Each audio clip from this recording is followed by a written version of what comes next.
Hi, I'm Alex from Club 11 Plus, and today I'm going to walk through a typical non-verbal reasoning question, the sort that at Club 11 Plus we call fill the gap. So the trick to these questions is to work out the relationship between two of the squares and then repeat that relationship between the other two squares. The easiest way to do it is to show you how. So let's look at this column first. Can you see that in the bottom square in this column, we have a large white heart? It's not shaded. By the time it's in the top square, it's been reflected vertically and it's become shaded. So now let's look at the left-hand column where we've got the pentagon. We need to find a potential answer where the pentagon has been reflected vertically. Let's have a look at the possible answers. Has it been reflected vertically here? Yes, yes, no. So we know the answer is not C.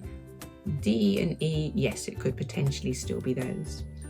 Now let's have a look at the shading of the heart. In the bottom square, there is no shading. In the top square, it's got line shading.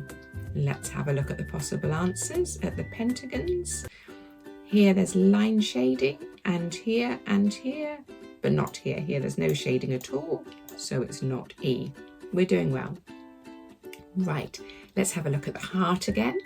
Here in the bottom square, the heart is large. Can you see that by the time it's in the top square, it's become smaller? Let's have a look at the possible answers. Smaller. Oh, this one is larger, so it's not B, but it could still be D. Right, we've only got two options left now. And in both options, the pentagon is the same. So let's start looking at the arrow shapes in the right-hand column. In the bottom square, we have one arrow shape. It's pointing downwards and it's got line shading. In the top square, we now have two arrows.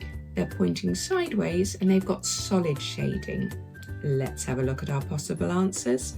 Can you see that in A, those triangles have no shading at all, so that can't be the right answer. Let's have a look at D. Yes, they've got solid shading, and yes, can you see that they've been turned sideways from the triangle in the bottom square here. So the answer is D. It was a process of elimination. These questions, if you work through them really logically, aren't difficult. They can just be very scary when you first look at them. Bye for now.